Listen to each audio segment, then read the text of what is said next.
മഹാനായ റിളവാൻ എന്ന മാലാഖ ത്വൽഹത്ത് റളിയല്ലാഹു അൻഹുവിനോട് പറയുകയാണ്, നിങ്ങൾക്ക് ഇവിടെ ചോദ്യം ചോദിക്കാനുള്ള സമയമായിട്ടില്ല, നിങ്ങൾക്കിവിടെ വരാനുള്ള സമയമായിട്ടില്ല, അതുകൊണ്ട് മടങ്ങിപ്പോകണം. അള്ളാഹുവിന്റെ പ്രിയപ്പെട്ട പ്രവാചകന്റെ സഹാബിയായ ത്വൽഹത്ത് റളിയല്ലാഹു അൻഹു കണ്ണു തുറക്കുകയാണ്. സ്വപ്നമാണ് താൻ കണ്ടുകൊണ്ടിരുന്നത് എന്ന് അപ്പോഴാണ് ബോധ്യം വന്നത്. ത്വൽഹത്ത് റളിയല്ലാഹു അൻഹു സ്വപ്നം കണ്ടതാണ്. എന്തുകൊണ്ടാണ് സ്വർഗത്തിലേക്ക് കടന്നു പോകുന്നതിൽ രണ്ടാമനായി 1 വർഷം കൂടി ജീവിച്ചിരുന്ന സ്വാഭാവികമായ മരണം കിട്ടി. അള്ളാഹുവിന്റെ റഹ്മത്തിലേക്ക് പറന്നുയർന്ന മനുഷ്യൻ എന്തുകൊണ്ടാണ് ആദ്യം സ്വർഗത്തിലേക്ക് പോയത്? ഷഹീദായ മനുഷ്യൻ എന്തുകൊണ്ടാണ് രണ്ടാമത് സ്വർഗത്തിലേക്ക് പോയതെന്നറിയാനുള്ള വ്യഗ്രതയോടെ, പ്രതീക്ഷയോടെ, ആകാംക്ഷയോടെ സുബഹി നമസ്കാരത്തിന്റെ സമയമെത്തുമ്പോൾ മദീനയുടെ മണവാളന്റെ അടുക്കലേക്ക് ഓടുകയാ. അല്ലാഹുവിന്റെ ഹബീബിന്റെ മുമ്പിലേക്ക് വന്നുകൊണ്ട് ചോദിക്കുന്നു, യാ റസൂലല്ലാഹ്, നബിയെ, ഞാൻ ഇന്നലെ സ്വപ്നം കണ്ടു. ആ 2 സഹോദരങ്ങളിൽ ഒന്നാമൻ സ്വർഗത്തിൽ പോകുന്നതിന് മുമ്പ് തന്നെ രണ്ടാമൻ സ്വർഗത്തിൽ പോയി. ആ ഒന്നാമനാകട്ടെ രക്തസാക്ഷിയായ മനുഷ്യനാണ്, രണ്ടാമത്തെ ആള് സ്വാഭാവികമായ മരണം കിട്ടിയ ആളാണ്. എന്തുകൊണ്ടാണ് റസൂലേ അങ്ങനെയാൾ ആദ്യമേ സ്വർഗത്തിൽ പോയതെന്ന് ചോദിക്കുമ്പോ അല്ലാഹുവിന്റെ ഹബീബ് അവിടെ നിന്ന് ചോദിച്ച ഒരു ചോദ്യമുണ്ട്. ഈ മനുഷ്യന് ഒരു റമളാനും കൂടി കിട്ടിയിരുന്നില്ലേ? ഈ ഒരു മനുഷ്യന് റമളാൻ ഒരെണ്ണം അധികം കിട്ടിയിരുന്നില്ലേ? ആദ്യത്തെ മനുഷ്യനെ അപേക്ഷിച്ചുകൊണ്ട് രണ്ടാമന് ഒരു റമളാനും കൂടെ അല്ലാഹു അധികം കൊടുത്തില്ലേ? എത്ര വഖത്ത് നമസ്കരിച്ചു, എത്ര പേജ് ഖുർആൻ ഓതി, എത്രയോ ദിക്റുകൾ, എത്രയോ തസ്ബീഹുകൾ, എത്രയോ തഹ്ലീലുകൾ അയാൾക്ക് ചെല്ലാനുള്ള ഭാഗ്യം കിട്ടി. അതുകൊണ്ട് അയാൾ തന്നെയാണ് സ്വർഗത്തിലേക്ക് പോകാൻ ഏറ്റവും അർഹനെന്ന് ആദരവായ പ്രവാചകൻ നബി മുഹമ്മദ് മുസ്തഫ സല്ലല്ലാഹു അലൈഹി വസല്ലമ തങ്ങൾ ത്വൽഹത്ത് റളിയല്ലാഹു അൻഹുവിനോട് പറയുമ്പോ, സഹോദരങ്ങളെ, റസൂൽ പറഞ്ഞ ഹദീസ് ഇവിടെയാണ് അന്വർത്ഥമാവുക. വ ഇന്ന മിന സഅദാ, ഏറ്റവും വലിയ വിജയത്തിന്റെ അടയാളം എന്തെന്നറിയോ? 50 വയസ്സ് വരെ ജീവിച്ചിരുന്ന ഒരാള് ബെൽപ്പാടിയിലും കുന്തൂരും ഉണ്ടെന്നിരിക്കട്ടെ, അടുത്ത സഹോദരൻ 60 വയസ്സ് വരെ ജീവിച്ചിരുന്നവനാണ്. ഈ 50 വയസ്സ് വരെ ജീവിച്ചിരുന്ന സഹോദരന് മരണപ്പെട്ടു പോയി. അത് കഴിഞ്ഞിട്ട് 10 വർഷമാണ് മറ്റേയാള് ജീവിച്ചിരുന്നത്. 2 പേരും സാലിഹീങ്ങളാണ്, 2 പേരും അഹബിരീങ്ങളാണ്, 2 പേരും അല്ലാഹുവിന് വേണ്ടി സുജൂദ് ചെയ്യുന്നവരാ. എന്നാ പ്രിയപ്പെട്ടവരെ, 2 പേരിലെ ഭാഗ്യവാൻ ആരാണെന്നറിയോ? 60 വർഷക്കാലം ഈ മണ്ണിൽ ജീവിച്ചിരുന്നവരാണ്. കാരണം 10 റമളാൻ അല്ലാഹു അവന് കൊടുത്തു, അധികമായി കൊടുത്തു. ആ 10 റമളാനിലെ 10 ലൈലത്തുൽ ഖദ്ർ അദ്ദേഹത്തിന് കിട്ടിയല്ലോ. 10 ഇഅ്തികാഫ് ഇരിക്കാനുള്ള ഭാഗ്യം കിട്ടിയല്ലോ. എന്തെല്ലാം സൗഭാഗ്യങ്ങളാണ് പടച്ചതമ്പുരാന് ഒരു ദിവസം കൂടി ജീവിച്ചിരുന്നവന് കൊടുക്കുന്നതെങ്കിൽ. പ്രിയപ്പെട്ട സഹോദരങ്ങളെ, ഏത് പരീക്ഷണങ്ങൾ നിങ്ങൾ നേരിടേണ്ടി വന്നാൽ, ഭരണകൂട ഭീകരതകൾ നമ്മളെ വേട്ടയാടിക്കൊണ്ടിരിക്കുമ്പോൾ, വഖഫ് എന്ന് പറയുന്ന ഇസ്ലാമിന്റെ ഏറ്റവും മുഖ്യമായ ഒരു ഘടകത്തിലെ കത്തിവെക്കുമ്പോ, പ്രിയപ്പെട്ട സഹോദരങ്ങളെ, ഏതേത് പ്രതിസന്ധികൾ നമ്മൾ നേരിടേണ്ടി വന്നാൽ, ഇല്ല എനിക്ക് മരണത്തെ കൊതിക്കാൻ കഴിയില്ല, ഒരു നിമിഷമെങ്കിലും, ഒരു നിമിഷം കൂടി ജീവിച്ചിരുന്നാൽ ആ നിമിഷം എന്റെ റബ്ബിനൊരു തസ്ബീഹ് ചൊല്ലാമല്ലോ, ആ ഒരു സെക്കൻഡ് കൂടെ പടച്ചവന് തഹ്ലീല് ചൊല്ലാമല്ലോ, ഒരു നിമിഷം കൂടി എന്റെ പടച്ചവന് അല്ലാഹു അക്ബർ ചൊല്ലാമല്ലോ. ആ ഒരു രീതിയിൽ ചിന്തിക്കുന്ന ചെറുപ്പക്കാരനായി നമുക്ക് മാറേണ്ടതുണ്ട്. അവിടെയാണ് ഖുർആൻ ഇടപെടുന്നത്. വനീബൂ ഇലാ റബ്ബികും വഅസ്ലിമൂ ലഹു മിൻ ഖബ്ലി അൻ യഅതിയകുമുൽ അദാബു സുമ്മ ലാ തുൻസറൂൻ. അല്ലാഹുവിന്റെ സഹായം നിങ്ങൾക്ക് വരുന്നതിന്, അല്ലാഹ് നിങ്ങൾക്ക് മറ്റുള്ളവരുടെ ഒരു ഹെൽപ്പ്, ഒരു സഹായം നിങ്ങൾക്ക് കിട്ടാതെ കഠിനമായ പരീക്ഷണങ്ങൾ നിങ്ങൾ നേരിടുന്ന ഒരു സാഹചര്യം വരുമ്പോൾ, ആ സാഹചര്യം നിങ്ങൾക്ക് എത്തുന്നതിന് മുമ്പ് തന്നെ നിങ്ങൾ സമ്പൂർണമായ പടച്ചവരേക്ക് സമർപ്പിതരാകണമെന്ന പരിശുദ്ധമായ ഖുർആനുണ്ടല്ലോ. ഈ കർണാടകയിലെ കുന്തൂർ എന്ന് പറയുന്ന ദക്ഷിണ കന്നഡ ജില്ലയിലെ ഈ മേൽപ്പാടി ഉറൂസിനെ കേൾക്കുന്ന പ്രിയപ്പെട്ട സഹോദരിമാരെ, സഹോദരങ്ങളോട് ഈ സമാപന ദിവസത്തിലെ പുണ്യമായ തിങ്കളാഴ്ച രാവിലെ പ്രകാശത്താൽ അല്ലാഹുവിന്റെ പരിശുദ്ധമായ ഈ വലിയുടെ ചാരം മുഴുവനും മുഖരിതമാകുമ്പോ, എന്റെ പ്രിയപ്പെട്ട ചെറുപ്പക്കാരനോട് പറയാനുള്ളത് അള്ളാഹുവിലേക്ക് സമ്പൂർണ്ണ സമർപ്പിതരായി മാറുക. ആരും നമ്മളെ മൂക്കിൽ വലിച്ചു കേട്ടില്ല, ആരെ കൊണ്ടും നമ്മളെ തകർക്കാൻ കഴിയില്ല. വാരിയെല്ല് കൊണ്ട് മൂടപ്പെട്ട ഹൃദയത്തിന്റെ ഉള്ളറകളിൽ അല്ലാഹു റബ്ബുൽ ഇസ്സത്തിലേക്ക് സമ്പൂർണ്ണ സമർപ്പിതരായി നമ്മൾ മാറിയാൽ അൽ ഇനാബത്ത് എന്ന് പേരുള്ള ഏറ്റവും വലിയ വിശേഷണം നമുക്കുണ്ടായാൽ, എന്റെ സഹോദരങ്ങളെ, ഈ വിശേഷണം ആർക്കൊക്കെ അല്ല കൊടുത്തതാണെന്നറിയോ? 1.25 ലക്ഷത്തോളം വരുന്ന പ്രവാചകന്മാരുണ്ടല്ലോ, അതിൽ 25ഓളം വരുന്ന പ്രവാചകന്മാരുടെ പേര് വിശുദ്ധ ഖുർആനിൽ അല്ല പറഞ്ഞല്ലോ. ആദം നബി അലൈഹിസ്സലാം തുടങ്ങിയിട്ട് മദീനയുടെ മണവാളൻ നബി മുഹമ്മദ് മുസ്തഫ സല്ലല്ലാഹു അലൈഹി വസല്ലമ തങ്ങൾ വരെയുള്ള 25 പ്രവാചകന്മാരുടെ പേര് വിശുദ്ധ ഖുർആനിൽ അല്ലാഹു പറയുമ്പോൾ, സഹോദരങ്ങളെ, അതിൽ 4 പ്രവാചകന്മാരുടെ വിശേഷണങ്ങൾ അല്ലാഹു പറഞ്ഞതെന്തെന്നറിയോ? സുലൈമാൻ നബി അലൈഹിസ്സലാമിനെ പറ്റി അല്ല പറഞ്ഞതെന്താണ്? ചരിത്രം പഠിക്കുന്നവർക്ക്, പഠിപ്പിക്കുന്നവർക്ക്, വായിക്കുന്നവർക്ക്, പരതുന്നവർക്ക്, അന്വേഷിക്കുന്നവർക്ക്, ഗവേഷണ നിരീക്ഷണ പരീക്ഷണങ്ങൾ നടത്തുന്നവർക്കറിയാം, സോളമൻ ചക്രവർത്തി എന്നറിയപ്പെടുന്ന ലോകമടക്കി ഭരിച്ച 4 ചക്രവർത്തിമാരേ ഉള്ളൂ. ഒരു ഇന്ത്യ രാജ്യത്തിന്റെ ഭരണമല്ല, ഒരു കർണാടക സ്റ്റേറ്റിന്റെ ഭരണമല്ല, ഒരു ദക്ഷിണ കന്നഡ ജില്ലയുടെ കാര്യമല്ല. പ്രിയപ്പെട്ട സഹോദരങ്ങളെ, ലോകം മുഴുവനും മടക്കി ഭരിച്ച 4 ചക്രവർത്തിമാരേ ഉള്ളൂ. അങ്ങ് മശ്രിഖ് മുതൽ മഗ്രിബ് വരെ, കിഴക്ക് മുതൽ പടിഞ്ഞാറ് വരെ ലോകമടക്കി ഭരിച്ച 4 ചക്രവർത്തിമാരേ ഉള്ളൂ. അതിൽ 2 പേര് മുസ്ലിമീങ്ങളാണ്, 2 പേര് അമുസ്ലിമീങ്ങളാണ്. മുസ്ലിമീങ്ങളായ ചക്രവർത്തിമാരിൽ ഒരാളാണ് മഹാനായ സയ്യിദുനാ സുലൈമാൻ നബി അലൈഹിസ്സലാം. ചരിത്രത്തിൽ സോളമൻ ചക്രവർത്തി എന്നാണ് മഹാനായ സുലൈമാൻ നബിയെ ചർച്ച ചെയ്യുന്നത്. ആ സുലൈമാൻ നബിയുടെ വിശേഷണം അല്ലാഹുവിന്റെ പരിശുദ്ധ ഖുർആൻ സൂറത്ത് സ്വാദിൽ എന്താ പറഞ്ഞതെന്നറിയോ? വലഖദ് ഫതന്നാ സുലൈമാന വൽഖൈനാ അലാ കുർസിഹി ജസദൻ സുമ്മ അനാ. സഹോദരങ്ങളെ, വിശദീകരണം വിശാലമായി മുഫസ്സിരീങ്ങൾ പറഞ്ഞ കാര്യമാണ്. അള്ളാഹുവിന്റെ പ്രവാചകന് സുലൈമാൻ നബി അലൈഹിസ്സലാമിന്റെ കഥ പറയുമ്പോൾ സുലൈമാൻ നബിയുടെ ക്വാളിറ്റി അള്ളാഹു പറഞ്ഞതെന്തെന്നറിയോ? വലഖദ് ഫതന്നാ സുലൈമാന. സുലൈമാൻ നബിയെ പരീക്ഷിച്ചപ്പോൾ ആരാണ് പറയുന്നത്? പടച്ച റബ്ബാണ്. എല്ലാത്തിന്റെയും ഖാലിഖായ, എല്ലാത്തിന്റെയും റാസിഖായ, എല്ലാത്തിന്റെയും മാലിക്കായ, കല്ലിടുക്കിലെ പുൽക്കൊടിക്ക് പോലും കുടിനീര് കൊടുക്കുന്ന അല്ലാഹ്, എല്ലാത്തിനെയും സൃഷ്ടിച്ച് പരിപാലിക്കുന്ന സർവാധിനാഥനായ പടച്ചതമ്പുരാനുണ്ടല്ലോ. പടച്ചതമ്പുരാനാ പറയുന്നത് വലഖദ് ഫതന്നാ സുലൈമാൻ. സുലൈമാൻ എന്ന് പറയുന്ന ലോകമടക്കി ഭരിച്ച ചക്രവർത്തിയെ പരീക്ഷിച്ചുവെന്ന്. സഹോദരങ്ങളെ, സാധാരണക്കാരായ നമ്മളെ പരീക്ഷിക്കുന്നതിൽ അള്ളാഹുവിന് വല്ല മടിയുമുണ്ടോ, വെറുപ്പുമുണ്ടോ, ഏതെങ്കിലും നിലയിലുള്ള ശക്തി കുറവുണ്ടോ? ഇല്ല. അള്ളാഹു നമ്മളെ പരീക്ഷിക്കും, നിങ്ങൾ സംശയിക്കേണ്ട കാര്യമില്ല. ഇവിടെ പരീക്ഷിച്ചത് സുലൈമാൻ നബിയാണ്. ആ സുലൈമാൻ നബി അള്ളാഹു പരീക്ഷിച്ചിട്ട് അള്ളാഹു പറയുകയാണ്, ആ പരീക്ഷണത്തിന്റെ ഏറ്റവും വലിയ തീച്ചൂളയിൽ സുലൈമാൻ നബി എത്തിയപ്പോൾ പതറിയില്ല, സുലൈമാൻ നബി തളർന്നു പോയില്ല, സുലൈമാൻ നബി അലൈഹിസ്സലാം കാല് കിടറിയില്ല. സുലൈമാൻ നബി അലൈഹിസ്സലാം എന്താ ചെയ്തത്? അല്ലാഹു പറയുന്നു, സുമ്മ അനാ.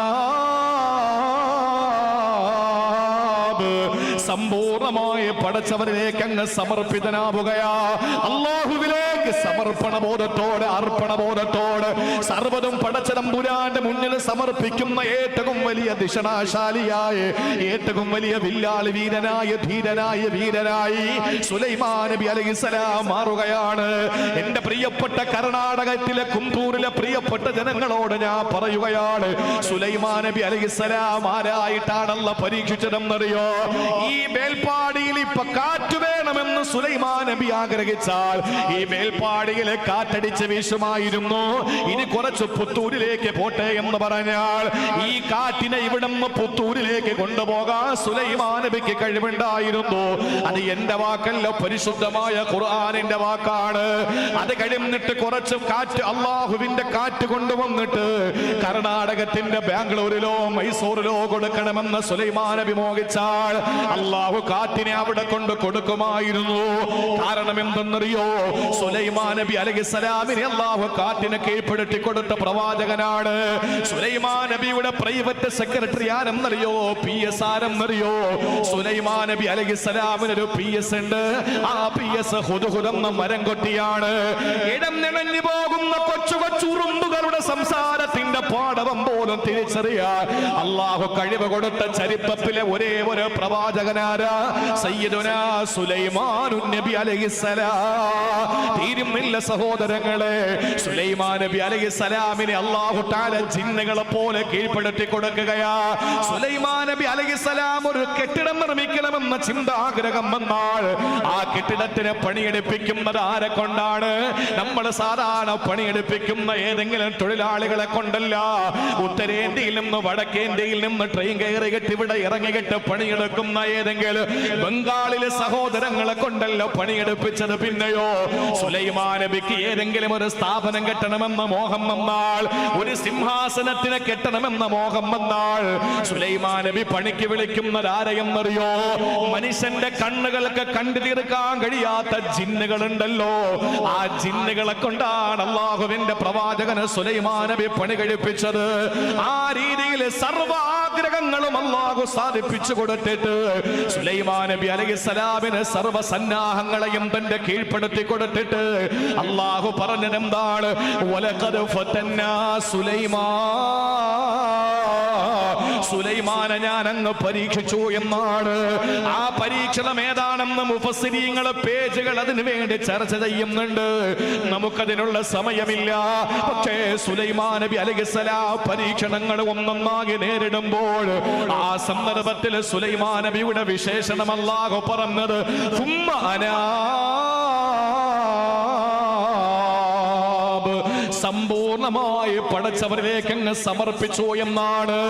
സഹോദരങ്ങളെ, രാജ്യസഭയിലും ലോകസഭയിലും ബില്ല് പാസാക്കിയിട്ട് രാഷ്ട്രപതി ദ്രൗപദി മുർമുവിനെ കൊണ്ട് ഒപ്പുവെച്ചിട്ട് ഇസ്ലാമിന്റെ ഏറ്റവും വലിയ സംസ്കാരമാകുന്ന നൂറ്റാണ്ടുകളായി പടച്ചതമ്പുരാന്റെ മാർഗത്തിൽ സഹസ്രാബ്ദങ്ങളായി ആളുകൾ സംഭാവന കൊടുത്ത മുഴുവൻ വഖഫ് ഭൂമികളെയും പിടിച്ചെടുത്തിട്ട് അതിനും നിയമപരമായിട്ട് ടച്ച് തകർത്തിട്ട് അവിടെ ഇസ്ലാമിന്റെ എല്ലാ സംവിധാനങ്ങളെയും അടച്ചു പൂട്ടാനുള്ള ശ്രമം നടത്തുമ്പോൾ എന്തിനാ ഇന്ത്യയിലെ മുസ്ലിം പേടിക്കുക? എന്തിനാണ് ഇന്ത്യയിലെ മുസ്ലിം പതറിപ്പോകുന്നത്? നമുക്കൊരു ഖാലിഖില്ലേ, നമുക്കൊരു റാസിഖില്ലേ, നമുക്കൊരു മാലിക്കില്ലേ? ആ മാലിക്കിന്റെ പേരേതാണ്? ആ റാസിഖിന്റെ പേരേതാണ്? ആ ഖാലിഖിന്റെ പേരേതാണ്? ആ പേരല്ലേ സർവശക്തനായ അല്ലാഹ്. ആ പടച്ചവൻ തന്നല്ലേ പറഞ്ഞത് നിങ്ങൾ പടച്ചവനിലേക്ക് നിങ്ങൾ ഇങ്ങനെ ചേർന്ന് കൊള്ളുക, അവനിലേക്ക് സമ്പൂർണ്ണ സമർപ്പിതരാവുക. സുലൈമാൻ നബിയുടെ കഥ പറഞ്ഞിട്ട് അല്ലാഹു നിർത്തുന്നില്ല. അടുത്ത പ്രവാചകനാരാണ്? സയ്യിദുനാ ദാവൂദ് നബി അലൈഹിസ്സലാം. ആരായിരുന്നു ദാവൂദ് നബി എന്നറിയോ? ഒരുപാട് അല്ലാഹുവിന്റെ ഒരുപാട് അനുഗ്രഹങ്ങൾ കിട്ടിയ പ്രവാചകനാണ് ദാവൂദ് നബി അലൈഹിസ്സലാം. സഹോദരങ്ങളെ, ദാവൂദ് നബിയും സുലൈമാൻ നബിയും തമ്മിലുള്ള ബന്ധം പിതാവും മകനും എന്ന ബന്ധമാണ്. ദാവൂദ് നബി അലൈഹിസ്സലാം അല്ലാഹുവിന്റെ പ്രവാചകനായിരിക്കവേ ദാവൂദ് നബി അലൈഹിസ്സലാമിന് അല്ലാഹു ഇരുമ്പ് കീഴ്പ്പെടുത്തി കൊടുത്തു. വഅലന്നാ ലഹുൽ ഹദീദ്. ദാവൂദ് നബി അലൈഹിസ്സലാമിന് ഇരുമ്പിനെ അല്ലാഹു മയമാക്കി കൊടുത്തു. അലന്നാ ലഹുൽ ഹദീദ് എന്ന് പറയുമ്പോൾ ഒരു പെണ്ണ്, വേൽപ്പാടിയിലെയും കുന്തൂരിലെയും കർണാടകത്തിലെയും ഒരു പെണ്ണ് മാവെടുത്തിട്ട് വെള്ളമൊഴിച്ചിട്ട്, അരിമാവെടുത്ത് അതിൽ പച്ചവെള്ളം ഒഴിച്ചിട്ട് കുഴച്ചെടുത്തിട്ട് അവൾ ഇഷ്ടപ്പെടുന്ന ഭക്ഷണം പാകം ചെയ്യുന്നത് പോലെ സുലൈമാൻ ദാവൂദ് നബി അലൈഹിസ്സലാമിനെ ഇരുമ്പിനെ അല്ലാഹു മയപ്പെടുത്തി കൊടുത്തു. ഇരുമ്പിനെ തീയിൽ വെച്ച് കാച്ചി എടുത്തിട്ടൊന്നും ചെയ്യേണ്ട കാര്യമില്ല. സുലൈമാൻ ദാവൂദ് നബി അലൈഹിസ്സലാമിന് അല്ലാഹു ഇരുമ്പിനെ വശപ്പെടുത്തി കൊടുത്തു. ഒരുപാട് മഹാസൗഭാഗ്യങ്ങൾ കിട്ടിയ ഒരു പ്രവാചകനാണ് ദാവൂദ് നബി അലൈഹിസ്സലാം. ആ ദാവൂദ് നബി അലൈഹിസ്സലാമിന്റെ കഥ പറയുന്നത് വലന്ന ദാവൂദ് അന്നമാ ഫതന്നാഹു ഫസ്തഗ്ഫറ റബ്ബഹു വഖറ റാകിഅൻ വഅനാ. ദാവൂദ് നബി അലൈഹിസ്സലാമിനെയും അല്ലാഹു പരീക്ഷിച്ചു. പരീക്ഷണങ്ങൾ എന്ന് പറയുന്നത് പ്രവാചകന്മാര് നേരിട്ടതാണ്. ഇന്നിപ്പോ ഒരുപാട് ആളുകൾ ഫലസ്തീന്റെ വിഷയം വന്നപ്പോൾ സോഷ്യൽ മീഡിയയിൽ ഇങ്ങനെ കുറിച്ചിടുന്നുണ്ട്. ആ ചിന്തകൾ പലരുടെയും മനസ്സിനെ ഇങ്ങനെ വേട്ടയാടുന്നുണ്ട്. എന്താണെന്നറിയോ? ഫലസ്തീൻ മക്കളെ അള്ളാഹു എന്തേ സഹായിക്കാത്തത്? അള്ളാഹു എന്താ ഫലസ്തീൻ മക്കളെ സഹായിക്കാത്തത്? ഞാൻ അങ്ങനെ ഒരു ചിന്ത ഉണ്ടായവർ വേൽപ്പാടിയിൽ ആരൊക്കെയാണെന്ന് കൈവക്കാൻ പറഞ്ഞാൽ ഒരുപക്ഷെ ഇരിക്കുന്നതിൽ ആലിമീങ്ങളെ ഒഴിച്ചാൽ ബാക്കി സിംഹഭാഗം ആളുകളും കൈ ഉയർത്തും. കാരണം എന്താണെന്നറിയോ? നമ്മൾ തന്നെ ചിന്തിച്ചു പോയിട്ടുണ്ട്. എന്താ കാര്യം? അള്ളാഹു എന്താ ഇത്രയും ലോകത്തുള്ള വിശ്വാസികളുടെ ദുആ കേട്ടിട്ട് ഫലസ്തീന്റെ മക്കളെ സഹായിക്കുന്നില്ല? ഇസ്രയേലിന് സർവ്വ പിന്തുണയും അള്ളാഹു കൊടുക്കുന്നത് പോലെ അവരിങ്ങനെ ബോംബ് വർഷം നടത്തിയിട്ട് പാവപ്പെട്ട ഫലസ്തീന്റെ പൊന്നുമക്കളെ ക്രൂരമായിട്ട് വംശഹത്യ നടത്തുന്നത് എന്തുകൊണ്ടാണ് എന്ന് ചിന്തിക്കാത്തവരല്ലല്ലോ നമ്മൾ. അത് നമ്മുടെ ഈമാന്റെ കുറവാണ്. എന്തേ അള്ളാഹു സുലൈമാൻ നബിയെ പരീക്ഷിച്ചത്? പ്രവാചകനായിരുന്നില്ലേ? എന്തേ ദാവൂദ് നബി അലൈഹിസ്സലാമിനെ പരീക്ഷിച്ചത്? പ്രവാചകനായിരുന്നില്ലേ? പ്രവാചകന്മാർക്ക് അല്ലാഹു പരീക്ഷണം കൊടുത്തിട്ടുണ്ടെങ്കിൽ ഒരു പ്രവാചകന്റെ അനുയായികളായ നമുക്ക് പരീക്ഷണങ്ങൾ വരുന്നതിൽ എന്തെങ്കിലും അത്ഭുതമുണ്ടോ? ഒരത്ഭുതവുമില്ല. അതുകൊണ്ട് പരീക്ഷണങ്ങൾ ഒന്നൊന്നായി വരുമ്പോൾ നമ്മൾ എടുക്കേണ്ട നിലപാട് എന്താണ്? അള്ളാഹുവിലേക്ക് സമ്പൂർണ്ണ സമർപ്പിതരാവുക. അതെങ്ങനെ വേണമെന്നുള്ളത് ഇൻഷാ അല്ലാഹ് ഞാൻ പറയും. ശ്രദ്ധിച്ചിരിക്കുക. അള്ളാഹു തൗഫീഖ് തരട്ടെ. 12 മണിക്ക് തങ്ങൾ വരും. കഴിഞ്ഞ വർഷം ഞാൻ പ്രസംഗിച്ചങ്ങോട്ട് തുടങ്ങിയ സമയത്തിന് തങ്ങൾ വന്നു. പ്രസംഗിക്കാൻ കഴിഞ്ഞില്ല. തങ്ങൾക്ക് അത്യാവശ്യമുണ്ടായിരുന്നു, എനിക്കും അത്യാവശ്യം ഉണ്ടായിരുന്നു, പോയി. അപ്പോ ഇപ്രാവശ്യം പ്രസിഡന്റ് തങ്ങളോട് പറഞ്ഞത് എപ്പോഴാണോ പ്രസംഗം തീരുന്നത് അപ്പോൾ വന്നാൽ മതി എന്നാണ്. പക്ഷേ 12 മണി 10 മണിക്ക് തുടങ്ങി 12 മണിക്ക് അവസാനിക്കണം പ്രസംഗം. അത് കഴിഞ്ഞ് തങ്ങളുടെ നസീഹത്തും ദുആയൊക്കെ നടക്കേണ്ടതുണ്ട്. അതുകൊണ്ട് 12 അങ്ങ് അറ്റം പോയാൽ ഒരു 12:10 തങ്ങൾ ഈ സദസ്സിൽ എത്തിച്ചേരും. അതുവരെ ഞാൻ പ്രസംഗിക്കും. നിങ്ങൾ നന്നായിട്ട് കേൾക്ക്. ഈ കാലഘട്ടം ഇനി ഒരു ഉറൂസ് നമുക്ക് നടത്താൻ പറ്റുമോ? ഇനി ഒരിക്കൽ കൂടി നമുക്ക് ഒരുമിച്ച് കൂടാൻ കഴിയുമോ? 3 വർഷത്തിലൊരിക്കലല്ലേ പ്രസിഡന്റ്? 3 വർഷത്തിലൊരിക്കലാണ് ഈ ഉറൂസ് നടക്കുന്നത് ഇവിടെ. അപ്പൊ ഇനി ഒരു ഉറൂസ് ഉണ്ടാകുമോ? ആ ഉറൂസ് ഉണ്ടാകുമെങ്കിൽ ആരൊക്കെ കൂട്ടത്തിൽ ഉണ്ടാകും? പ്രസിഡന്റ് ഉണ്ടാവുമോ? പ്രസംഗിക്കുന്ന ഞാൻ ഉണ്ടാവുമോ? പ്രസംഗിക്കുന്ന നിങ്ങൾ ഉണ്ടാവുമോ? ഇതൊന്നും ആർക്കും നിശ്ചയിക്കാൻ പറ്റാത്ത കാര്യമല്ലേ. അതുകൊണ്ട് ഇന്നോ നാളെയോ എന്നുള്ളതല്ല, ഈ നിമിഷമാണോ അടുത്ത നിമിഷമാണോ എന്ന് പോലും ഗ്യാരണ്ടി ഇല്ലാത്ത ലോകത്തിലുള്ള ഏറ്റവും പ്രധാനപ്പെട്ട ഒരു പടപ്പാണ് മനുഷ്യർ. കയ്യിരിക്കുന്ന മൊബൈലിന് പോലും വാറണ്ടി ഉണ്ട്. കേട് വന്നാൽ കൊണ്ട് കൊടുത്താൽ ഗ്യാരണ്ടി ആണെങ്കിൽ പുതിയത് തരും, വാറണ്ടി ആണെങ്കിൽ പണിത് തരും.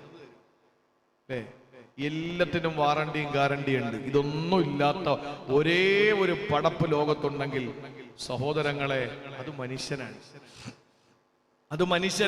യാതൊരു ഗ്യാരണ്ടി ഇല്ല, യാതൊരു വാറണ്ടി ഇല്ല, ഒന്നുമില്ല. അപ്പൊ അതുകൊണ്ട് നമ്മളെ സംബന്ധിച്ചിടത്തോളം എപ്പോഴാ മരിക്കുന്നതെന്ന് പറയാൻ കഴിയില്ല. മരിക്കുന്നതിന് മുമ്പ് അല്ലാഹ് പറയുന്നു സമ്പൂർണ്ണ സമർപ്പിതരാകും. അള്ളാഹുലേക്ക് അങ്ങോട്ട് സമർപ്പിക്കുക സർവ്വതും.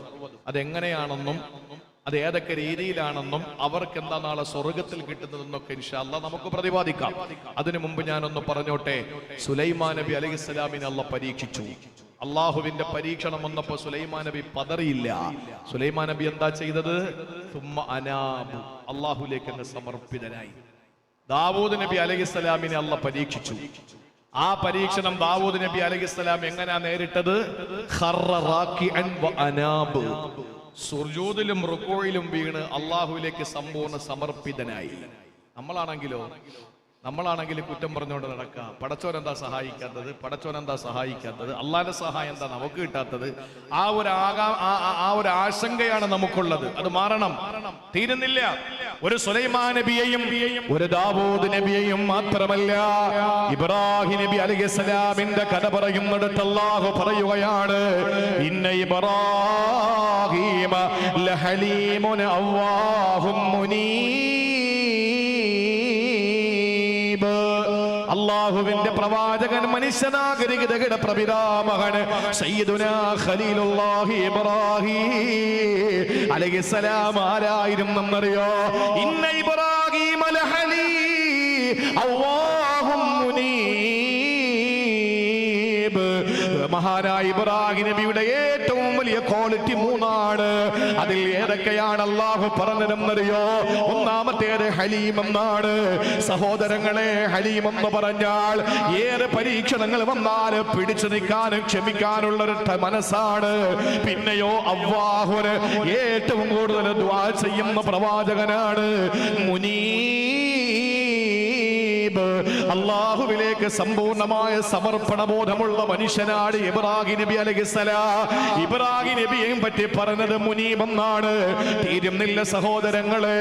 മഹാനായ ശുഐബ് നബി അലൈഹിസ്സലാമിന്റെ പ്രാർത്ഥന വിശുദ്ധ ഖുർആൻ സൂറത്തുൽ ഹൂദിൽ പറയുകയാണ്, വമാ തൗഫീഖി ഇല്ലാ ബില്ലാഹ് അലൈഹി തവക്കൽതു വഇലൈഹി ഉനീബ്.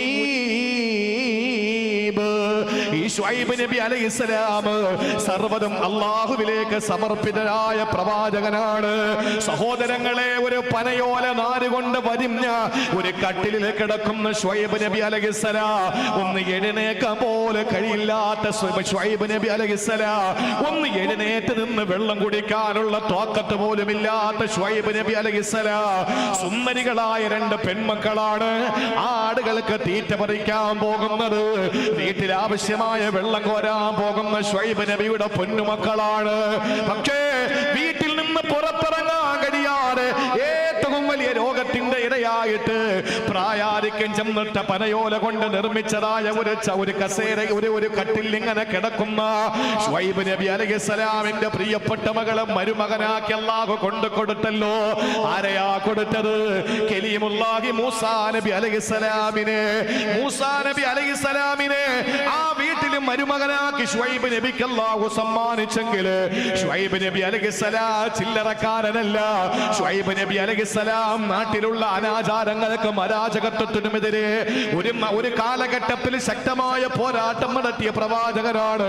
അളവിലും തൂക്കത്തിലും കുറവ് വരുത്തുന്ന കച്ചവടത്തില് കാപ്പട്ടി കാണിക്കുന്ന കള്ളക്കച്ചവടക്കാരുടെ ലോകത്തില് അരുത്, പാടില്ല എന്ന് പറഞ്ഞിട്ട് കച്ചവടക്കാരാകുന്ന ഫാസിസ്റ്റുകളുടെ മനോമുഖരത്തില് ഭയപ്പാട് വിതറിക്കൊടുത്ത പ്രവാചകനാണ് സയ്യിദുനാ ശുഐബ് നബി അലൈഹിസ്സലാം. ആ പ്രവാചകന്റെ പ്രാർത്ഥന എന്താണ്? വമാ തൗഫീഖി ഇല്ലാ ബില്ലാഹ് അലൈഹി തവക്കൽതു വഇലൈഹി ഉനീബ്. ഞാനിതാ പടച്ചവരിലേക്ക് സമ്പൂർണമായ സമർപ്പണം നടത്തുകയാണ്. എല്ലാം എന്റെ നാഥനിലേക്ക് ഞാൻ അർപ്പിക്കുകയാണ്. ഇത് പറഞ്ഞിട്ടാണ് ശുഐബ് നബി അലൈഹിസ്സലാം പോലും സഹോദരങ്ങളെ ഏറ്റവും വലിയ രീതിയിലുള്ള ഏറ്റവും വലിയ പ്രാർത്ഥന നിർവഹിച്ചതെങ്കിൽ എന്റെ പ്രിയപ്പെട്ട സഹോദരങ്ങളോട്, ഈ കുന്തൂരിലെയും മേൽപ്പാടിയിലെയും എന്നെ കേൾക്കുന്ന പ്രിയപ്പെട്ട പുരുഷന്മാരോട്, സ്ത്രീകളോട് എനിക്ക് പറയാനുള്ളത്, അല്ലാഹുവിലേക്ക് സമ്പൂർണ്ണ സമർപ്പണ ബോധത്തോടെ നിൽക്കുന്ന നമ്മുടെ മനസ്സിനെ മാറ്റിയെടുക്കാൻ ആരൊക്കെ ശ്രമിച്ചാൽ പോടാതിന്റെ പണി നോക്കിയിട്ടെന്ന് പറയാനുള്ള ആംബിയർ, അത് പറയാനുള്ള തന്റെ ഇടം നമുക്ക് ഉണ്ടാകണം സഹോദരങ്ങളെ. ആരെങ്കിലും വന്നിട്ട് റബ്ബിലേക്ക് സമർപ്പിക്കുന്ന അർപ്പണബോധത്തെ, സമർപ്പണബോധത്തെ സമ്പൂർണ്ണ സമർപ്പിതം നമ്മൾ നടത്തുമ്പോൾ അത് വേണ്ട എന്ന് പറഞ്ഞ് ആരെങ്കിലും നമ്മുടെ മുമ്പിൽ വന്നാൽ ഏവനായാലും അവനെ പോടാ എന്ന് പറയാനുള്ള ഈമാനിക കരുത്ത് നമുക്ക് ഉണ്ടാകണം. ഈമാനികമായ കരുത്ത് നമുക്ക് ഉണ്ടാകണം. ആ ഒരു ഉൾക്കരുത്ത് നമുക്ക് നേടിയെടുക്കാൻ കഴിയണം. അല്ലാഹു തൗഫീഖ് തരട്ടെ. ആമീൻ പറയ്. അല്ലാഹു തൗഫീഖ് തരട്ടെ. ആര് പറഞ്ഞാലും ശരി, 5 നേരം നിസ്കരിക്കുന്നവന്റെ അടുത്ത് വന്നിട്ട് നിങ്ങളെന്ന് ആലോചിക്കുക, പുതിയ നിയമം കൊണ്ടുവന്നിരിക്കാൻ. എന്താ പുതിയ നിയമം? ഞാൻ കർണാടകയിലെ വിശ്വാസികളെ ഞാൻ അങ്ങേയറ്റം ആദരിക്കുകയാണ്. എന്താ കാര്യം എന്നറിയോ? അങ്ങേയറ്റം ഒരു ആദരവ് കർണാടകത്തിലെ മുസ്ലിം സമുദായത്തോട്, അത്രയും വലിയൊരു പ്രതിബദ്ധത, ഒരു കമ്മിറ്റ്മെന്റ് എന്താണെന്ന് ചോദിച്ചാൽ, വഖഫിനെതിരെ, വഖഫിന് അനുകൂലമായിട്ട് വഖഫ് ബില്ലിനെതിരെ ലോക്സഭയിൽ പാർലമെന്റിൽ നിന്ന് പാസാക്കിയെടുത്ത ആ ബില്ലിനെതിരെ ശക്തമായ പ്രതിഷേധം നടത്തിയ ഏറ്റവും വലിയ ഒരു പ്രതിഷേധത്തിന്റെ ഒരു രോഷാഗ്നി ആളിക്കത്തിയത് എവിടെയായിരുന്നു? ബാംഗ്ലൂരിലല്ലേ? മംഗലാപുരത്ത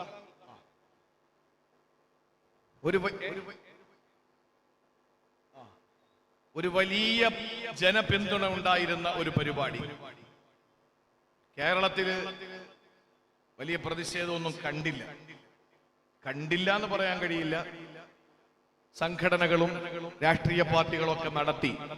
പക്ഷെ നിങ്ങൾ ശ്രദ്ധിച്ചോ എന്നെനിക്കറിയില്ല, കേരളത്തിലായാലും കർണാടകത്തിലായാലും തമിഴ്നാട്ടിലായാലും NRC CAA എന്ന് പറയുന്ന കാടൻ നിയമം കൊണ്ടുവന്നിട്ട് ഇവിടത്തെ മുസ്ലിം സമൂഹത്തെ മുഴുവനും ഉന്മൂലനം ചെയ്യാനുള്ള ശ്രമം നടന്നുകൊണ്ടിരിക്കുമ്പോൾ തെരുവിലിറങ്ങിയ അത്രയും ആവേശം വഖഫിന്റെ വിഷയത്തിൽ കാണുന്നുണ്ടോ? ഉണ്ടോ? നിങ്ങൾക്ക് എന്താ അഭിപ്രായം? ഉണ്ടോ? ഇല്ല. NRCയും CAAയും അതുപോലെ പൗരത്വ ഭേദഗതി ബില്ല് കൊണ്ടുവന്ന് നമ്മുടെയൊക്കെ പൗരത്വം റദ്ദാക്കുമെന്ന് പറഞ്ഞപ്പോൾ നമ്മൾ നടത്തിയ പ്രതിഷേധത്തിന്റെ 1000-1 ആവുന്നില്ല വഖഫ് എന്ന് പറയുന്ന ഈ മഹത്തായ ഒരു വലിയ ഇബാദത്തിൽ സെൻട്രൽ ഗവൺമെന്റ് പിടിവെച്ചപ്പോൾ അങ്ങനെ ഒരു പ്രതിഷേധം നമ്മൾ കണ്ടില്ല.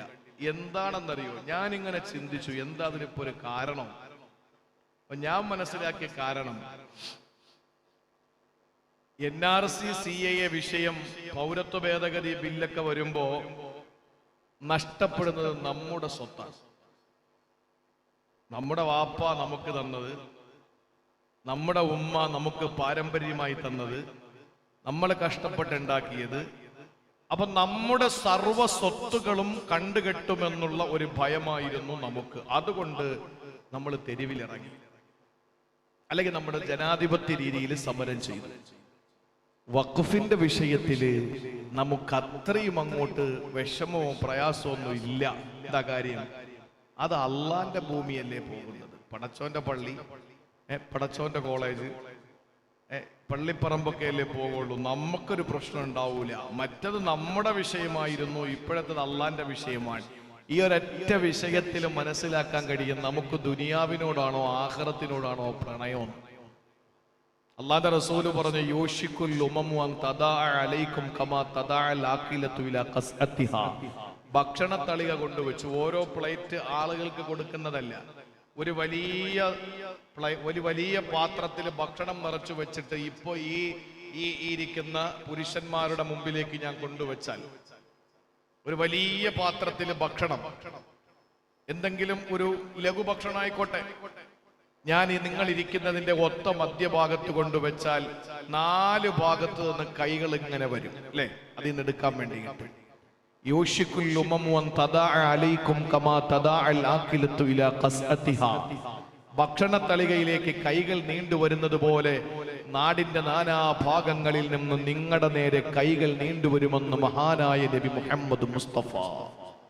നിങ്ങൾ മുസ്ലിം സമുദായത്തിന്റെ മേൽ കൈകൾ നീണ്ടുവരും. കണ്ടില്ലേ, ഇപ്പോ പോകുന്നവനും വരുന്നവനും, ചെറിയവനും വലിയവനും, കുടുംബത്തിൽ പിറന്നവനും പിറക്കാത്തവനും, ഭാര്യ ഉള്ളവനും ഇല്ലാത്തവനും, കുടുംബം ഉള്ളവനും ഇല്ലാത്തവനും, മക്കളുള്ളവനും ഇല്ലാത്തവനും, എല്ലെണ്ണം കയറി നിരങ്ങുക ഇസ്ലാമിന്റെ വടവൃക്ഷത്തിന്റെ മുകളിൽ. പോകുന്നവനും വരുന്നവനും ഒക്കെ കയറി ഇറങ്ങുക അല്ലേ. എന്ത് വിഷയം ഉണ്ടെങ്കിലും ഓടി വന്ന്, ഒരു സിനിമയുടെ വിഷയത്തിലാണെങ്കിലും, ഒരു കലയുടെ വിഷയത്തിലാണെങ്കിലും, ഒരു ഹോട്ടലിന്റെ വിഷയത്തിലാണെങ്കിലും, ഏത് വിഷയത്തിലും മുസ്ലിം സമുദായത്തിന്റെ മേൽ കടന്നാക്രമണം നടത്താൻ നാടിന്റെ നാനാഭാഗങ്ങളിൽ നിന്ന് ആളുകൾ ഇങ്ങനെ ഓടിക്കൂടിക്കൊണ്ടിരിക്കുകയാണ്. അപ്പൊ സഹാബത്ത് ചോദിച്ചു, വമിൻ ഖില്ലത്തിൻ നഹ്നു യൗമഇദി യാ റസൂലല്ലാഹ്, അന്ന് ഞങ്ങൾ ന്യൂനപക്ഷമാകുമോ? അല്ലാഹുവിന്റെ റസൂൽ പറഞ്ഞു, ബൽ അന്തും കസീർ, അന്ന് നിങ്ങൾ ഭൂരിപക്ഷമാണ്, ന്യൂനപക്ഷമൊന്നും അല്ല. നിങ്ങളന്ന് ആളുകൾ കൂടുതലുണ്ടാകും. പക്ഷെ വലാകിന്നകും ഉസാഉൻ കഉസാഇസ് സൈൽ, പക്ഷെ നിങ്ങൾ മലവെള്ളപ്പാച്ചിലിൽ പാഞ്ഞു വരുന്ന ചണ്ടികളെ പോലെയായിരിക്കും. ഒരു ഉപയോഗം ഉണ്ടാവൂല. ഒരു മലവെള്ളം കുത്തി ഒഴുകി വരുമ്പോൾ അതിൽ വരുന്ന ചണ്ടികളെ പോലെയായിരിക്കും നിങ്ങൾ. മാത്രമല്ല, നിങ്ങൾക്ക് വഹൻ എന്ന് പറയുന്ന ഒരു രോഗം അന്ന് പിടിപെടും. അത് ക്യാൻസർ അല്ല, അത് ട്യൂമർ അല്ല, അത് സോറിയാസിസ് അല്ല, അത് കുഷ്ഠമല്ല, അത് വെള്ളപ്പാണ്ടല്ല, അത് രക്തവാതമല്ല, പിത്തവാതമല്ല. അത് ഏത് രോഗമാണ്? സഹോദരങ്ങളെ, നബി തങ്ങളോട് തന്നെ ചോദിച്ചു, വമൽ വഹനു യാ റസൂലല്ലാഹ്, എന്താ ഈ വഹൻ എന്ന് പറഞ്ഞാൽ? അല്ലാഹുവിന്റെ റസൂൽ പറഞ്ഞു, ഹുബ്ബുദ് ദുനിയ വ കറാഹിയത്തുൽ മൗത്ത്, ദുനിയാവിനോടുള്ള താല്പര്യവും മരണത്തോടുള്ള വെറുപ്പുമാണ്. സ്വർഗം വേണമെന്ന് ആഗ്രഹമുള്ളവരൊക്കെ കൈവക്കാൻ പറഞ്ഞാൽ എല്ലാ ആളുകളും കൈവക്കും. ഒരാളും കൈവക്കാതിരിക്കില്ല. സ്വർഗം വേണം, നിങ്ങൾക്ക് ഇന്ന് രാത്രി സ്വർഗം വേണോ എന്ന് ചോദിച്ചാൽ ഈ കൈകളെല്ലാം താഴെയും ചെയ്യും. ശരിയാണോ അല്ലേ? സ്വർഗം വേണോ? വേണം. ആർക്കാ വേണ്ടാത്തത്? എല്ലാവർക്കും വേണം. എന്നാൽ ഇന്ന് രാത്രി നിങ്ങൾക്ക് സ്വർഗം കിട്ടും. ആരാ കൈവക്കാൻ പറഞ്ഞാൽ അതിന്റെ അർത്ഥം മരിക്കുമെന്നല്ലേ? നമ്മൾ കൈയങ്ങ് താത്തിടും. അതാണ് ഹബ്ബു ദുനിയ വ കറാഹിയത്തുൽ മൗത്ത്. മരണം നമുക്ക് വല്ലാത്തൊരു വെറുപ്പാണ്. ദുനിയാവ് വേണം. അതാണ് പറഞ്ഞത്, സ്വന്തം കിടപ്പാടം നഷ്ടപ്പെടുമെന്നുള്ള പൗരത്വ ഭേദഗതി ബില്ലിന്റെ ഘട്ടത്തിൽ തെരുവുകളിലേക്ക് നമ്മൾ ഇറങ്ങി സമരം ചെയ്തു. ഈ ഘട്ടത്തിലോ നമ്മളെല്ലാവരും മൗനം അവലംബിക്കുന്നു. ജനാധിപത്യ രീതിയിൽ നമുക്ക് എന്തുകൊണ്ട്